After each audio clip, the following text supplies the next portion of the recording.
बिस्मिल्लाहिर्रहमानिर्रहीम अस्सलाम वालेकुम। ऑफ द स्क्रीन में खुशामदीद। सामने क्रम पाकिस्तान की टोटल एक्सपोर्ट्स गुज़श्ता साल 26 बिलियन डॉलर्स थी। उस 26 बिलियन डॉलर्स में सिर्फ 22 बिलियन डॉलर्स तो पाकिस्तान की टेक्सटाइल एक्सपोर्ट्स थी। और ये वो वक्त था जब पाकिस्तान ने भारत और बांग्लादेश जैसे मुल्क को भी पिछाड़ दिया था। भारत के एक्सपोर्ट्स पाकिस्तान से ज्यादा तो जरूर थी, लेकिन ऑर्डर्स पूरे न होने की वजह से पाकिस्तान को उस साल काफी ज्यादा ऑर्डर्स मिले थे। और जिस तेजी के साथ पाकिस्तानी टेक्सटाइल एक्सपोर्ट्स बढ़ी थी, पाकिस्तान को भारत से ऊपर का नंबर दिया गया। यानी चाइना के बाद पाकिस्तान और फिर बांग्लादेश और इंडिया टेक्सटाइल एक्सपोर्ट में दुनिया भर में छाए हुए थे। लेकिन अब गुज़श्ता रोज एक खबर निकलकर सामने आई है जिसने पाकिस्तानियों को हिलाकर रख दिया है कि पाकिस्तान की टेक्सटाइल एक्सपोर्ट काफी हद तक गिरने का खदशा है, क्योंकि फैसलाबाद में बिजली की लोड शेडिंग की वजह से पाकिस्तानी इंडस्ट्री एक्सपोर्ट ऑर्डर पूरे नहीं कर पा रही। पाकिस्तान हौजरी एसोसिएशन ने भी बाकायदा एक प्रेस कॉन्फ्रेंस करते हुए ये कहा था कि लोड शेडिंग की वजह से हम अपनी इंडस्ट्री बंद करने पर मजबूर हैं, ऑर्डर्स पूरे नहीं हो पा रहे। हुकूमत से ये मुतालबा भी किया गया था कि जल्द अज जल्द बिजली की लोड शेडिंग को खत्म करके टेक्सटाइल इंडस्ट्री और इससे मुंसलिक जितनी भी इंडस्ट्री है उससे बिला तातुल बिजली फराहम की जाए, ताकि हमें जो ऑर्डर्स मिले हैं उन्हें पूरा कर सकें। वरना भारत और बांग्लादेश हमसे ये ऑर्डर्स छीन लेंगे। दुनिया का कोई मुल्क ये नहीं देखता कि फलाने मुल्क में लोड शेडिंग है, इस वजह से ऑर्डर लेट हुआ है। वो तो ऑर्डर ना मिलने की वजह से फौरन उसे मनसूख कर देते हैं और दूसरे ममालिक की तरफ रुख करते हैं। जबकि एक बड़ी खबर गुज़श्ता रोज ही सामने आई है जिसके मुताबिक भारत की इस्राइल की टेक्सटाइल एक्सपोर्ट 44 बिलियन डॉलर तक पहुंच चुकी है, जिसमें उसने पाकिस्तान को भी पिछाड़ते हुए कई गुना आगे बढ़ चुका है। पाकिस्तान की 22 बिलियन डॉलर थी, जबकि भारत उससे भी डबल यानी 44 बिलियन डॉलर की एक्सपोर्ट एक साल के अंदर कर चुका है। अब पाकिस्तान के हालात किस नहज पर जा रहे हैं, ये हर एक पाकिस्तानी के लिए लम्हा फिक्रिया है कि हुकूमत को ये चाहिए कि वो जल्द अज जल्द उन तमाम हर्डल्स को हटाए और पाकिस्तान में जो मस्बत इक़दाम हो रहे हैं उन्हें उसी तरह जारी और सारी रखे। आइए आपको दिखाते हैं कि भारतीय किस तरह अपनी 44 बिलियन डॉलर की टेक्सटाइल एक्सपोर्ट का जश्न मना रहे हैं और उनका आगे क्या प्लान है और पाकिस्तान को पिछाड़ने के बारे में वो क्या राय रखते हैं। मगर वीडियो पर आगे बढ़ने से पहले आपसे गुजारिश है, हमारे इस चैनल को जरूर सब्सक्राइब कीजिएगा और कमेंट सेक्शन में अपनी कीमती राय का इजहार भी जरूर कीजिएगा। पड़ोसियों के लिए खतरे की घंटी बज गई है। दोस्तों, क्या चाइना, क्या बांग्लादेश और क्या पाकिस्तान, ये तीनों देश भारत को टेक्सटाइल के एक्सपोर्ट में कड़ी टक्कर दे रहे थे।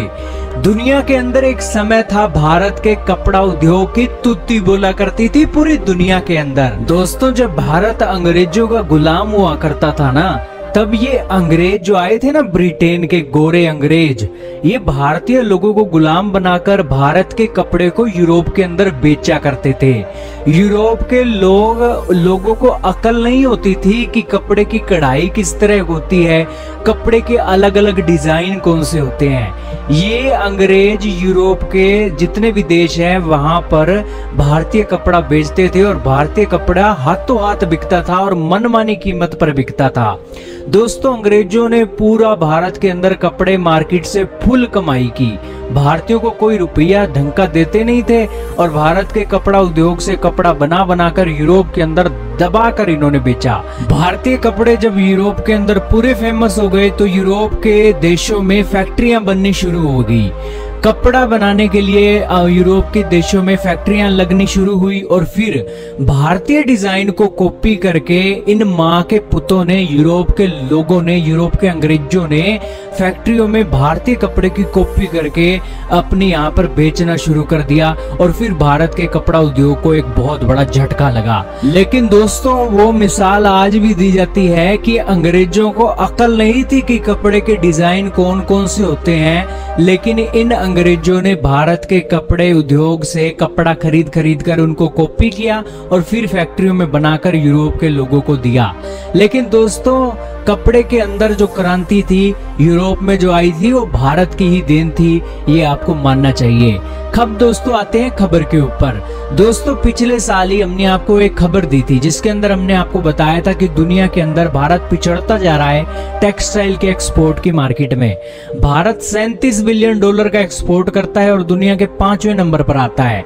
फिर वियतनाम है, फिर बांग्लादेश है। बांग्लादेश 1971 में आजाद हुआ और भारत की मार्केट की कमाई खाता जा रहा है, फिर जर्मनी था, फिर चाइना था, और चाइना 266 बिलियन डॉलर का कपड़ा बेच देता है। ये आंकड़े हमने आपको पिछले साल दिए थे।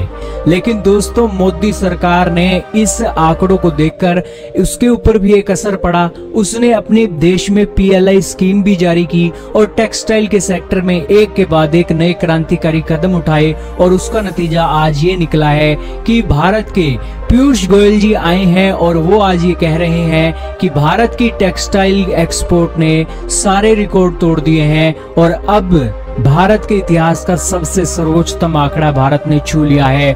फिस्कल ईयर 2022 के अंदर भारत ने 44 बिलियन डॉलर का एक्सपोर्ट किया है, और आंकड़े आपके सामने चल रहे हैं। दोस्तों टेक्सटाइल के सेक्टर में ना 4 उद्योग बहुत फेमस हैं। एक तो होता है कॉटन टेक्सटाइल का एक्सपोर्ट, एक होता है रेडीमेड गारमेंट का एक्सपोर्ट, एक होता है मैन मेड टेक्सटाइल का एक्सपोर्ट, एक होता है हैंडीक्राफ्ट का एक्सपोर्ट। ये 4 मुख्य हैं जी। इन चारों को मिलाकर ही टेक्सटाइल का एक्सपोर्ट गिना जाता है। भारत ने कॉटन टेक्सटाइल का एक्सपोर्ट किया है 17 बिलियन डॉलर, रेडीमेड गारमेंट का एक्सपोर्ट किया है 16 billion dollar, man made textile का एक्सपोर्ट किया है 6.3 बिलियन डॉलर, और हैंडीक्राफ्ट का एक्सपोर्ट किया है 2.1 बिलियन डॉलर। दोस्तों भारत ने इन चारों को मिलाकर 44.4 बिलियन डॉलर का टेक्सटाइल का एक्सपोर्ट कर दिया है, और भारत का सबसे सर्वोच्चतम आंकड़ा हमने छू लिया है। दोस्तों भारत का कपड़ा अमेरिका के अंदर सबसे ज्यादा बिका है। भारत के 100 कपड़े अगर दुनिया के अंदर बिके हैं ना, तो 27 कपड़े अमेरिका ने लिए हैं, 18 कपड़े यूरोप ने लिए हैं, बांग्लादेश ने भारत से कपड़ा लिया है 12% का, और UAE ने 6% भारत का कपड़ा लिया है। और दोस्तों भारत की मोदी सरकार है ना, उसके जो रूल रेगुलेशन है बहुत एक कड़े हो गए हैं। हाल ही में भारत ने चाइना से भी कमाई एक अपने देश की तरफ आकर्षित की है, क्योंकि चाइना के अंदर कोविड के कारण लॉकडाउन होने और यूरोपियन यूनियन के देश चाइना को छोड़कर अब दुनिया के दूसरे देशों में जाना चाहते हैं। उसका असर भी देखने को मिला है कि भारत को ज्यादा ऑर्डर मिले थे, और यही कारण है कि भारत ने एक्सपोर्ट के सारे रिकॉर्ड तोड़ दिए हैं। दोस्तों भारत का जो टारगेट है 100 बिलियन डॉलर का है टेक्सटाइल की इंडस्ट्री, और ये कोई ज्यादा बड़ा आंकड़ा नहीं है।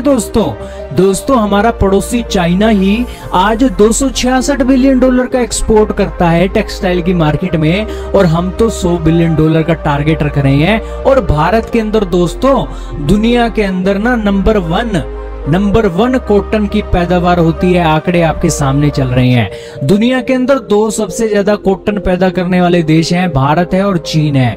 दोस्तों इन दोनों देशों के आंकड़े थोड़ा बहुत फर्क होता है, कभी इंडिया आगे निकल जाता है, कभी चाइना आगे निकल जाता है। स्क्रीन पर आपके आर्टिकल चल रहा है। अब दोस्तों चाइना वाले तो अपने देश के अंदर कपास पैदा करते हैं, कपास का वो कपड़ा बनाकर पूरी दुनिया में बेच देते हैं, और 266 बिलियन डॉलर की उन्होंने मार्केट खड़ी कर दी है।